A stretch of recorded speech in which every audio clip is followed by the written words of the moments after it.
Hello, welcome back to what is now quite a blustery Cape Fern, looking out on what I think is quite a stunning landscape that we're very lucky to have in Folkestone. And as you can see, it's a chalk coastline. It's dominated by destructive waves, which you can just about make out the waves down there. However, and you can see someone self-isolating on the beach down there. However, today you wouldn't really think of it as a destructive coastline. However, I can very much tell you that in the winter you get a lot of very strong storms that produce very destructive waves and obviously lead to a lot of erosion. So as we know, coasts can be classified in various ways. First of all, you've got your geological characteristics, so your lithology and your structure of rocks. You've then got impacts of sea level changes. Is the sea level rising or is it falling? Well, I can very much verify that here sea level is rising, not just because of climate change and thermal expansion, but also because those of you who have studied A-level will know that we have got what we call isostatic change also taking place in the south of the UK, particularly the southwest, where actually the land is sinking as well. So you've also got another thing that you can use to classify coasts. You've got the dominant coastal process, erosion or deposition. And as you can well imagine, erosion is definitely the dominant characteristic or process of this coast. Interestingly, as we've mentioned before in class, prevailing wind is usually from the southwest. Bizarrely, it's actually from the east today. So that is probably altering the short-term longshore drift that is happening, the usual west to east transportation of pebbles. So usually you'd have a little pebble starting down there, making his way with the waves over towards Dover and building up there where you can see that headland sticking out. You can see where a lot of build-up has taken place. Well, today obviously that won't be happening. So in terms of structure then, tomorrow or later on in this series, I'll be talking a little bit more about geological structure of these rocks. You've got the strata, obviously, you've got the different layers of rock in the location, how they relate to each other. You've also got the deformation, so the degree to which the rock strata have been tilted or folded by tectonic activity. And then last of all, you've got the faulting, which is the presence of fractures along the rocks and how they've moved. All of this is evident in this coastline. So it really is quite a good little case study of the impacts of lithology and rock structure on the coastlines. So in terms of your cliff profiles, cliff profile is obviously what we can see examples of here.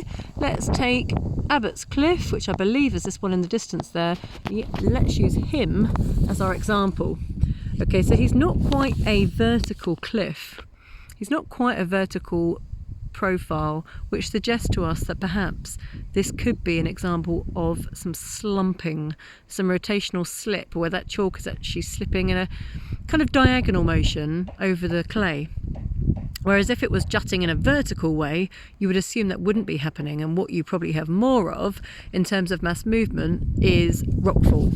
Okay, so just simple types of rockfall. You've got obviously rates of coastal recession, so this whole cliff line moving backwards towards that poor little house there. You've got these rates of recession happening at different rates. So you've got your chalk, which is obviously a relatively less resistant sedimentary rock, which the erosion rate is going to be moderate to fast. Most sedimentary rocks will erode faster than the other two types. And the younger rocks, which are obviously made originally there, will be softer and weaker. And then the rocks of bedding planes and fractures will now then be more vulnerable to erosion. So this really is quite an expensive piece of coastline. If you think about, okay, yes, there's a lack of coastal management at this particular part, but when you've got a train line, and that's part of the only high-speed line in the UK to date, there's a lot of money, there's a lot of value of this land, and the importance of conserving it is obviously extremely important. High. So in terms of Biodiversity, as you can see, there's a lot of plants here that are holding this cliff together. However, it's a bit of a blessing and a curse, because as you know, you've got different types of what we call subaerial processes which take place at the top of a cliff. You've got different types of weathering. You've got biological, you've got mechanical, you've got your chemical. So you've got your biological, which is plants.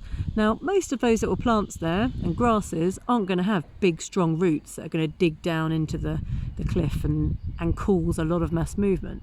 However, if you've got quite a few trees around here, which might in time lead to that biological weathering. You've also got lots and lots of what we call freeze-fall weathering. So these rocks, obviously you can't see from this distance, but there's quite a lot of holes. It's a porous rock, which means it lets the moisture get in. And when the moisture's in, what it will do on a winter night is it will freeze, and then in turn in the daytime it will thaw. And then this action will happen again and again and again, and what that will do is break it up. That, together with the acids from the rain and lower down the cliff from the sea, will also lead to chemical weathering. Okay, so these three types of weathering are definitely at work here. But I would very much say that the vegetation is holding those cliffs in place, particularly at the bottom. And people that live in this village will argue that actually it's not like the sea is pounding at the base of the cliff. You've actually got about half a kilometre there of woodland, of stable or relatively stable land that is actually acting as a natural coastal defence barrier.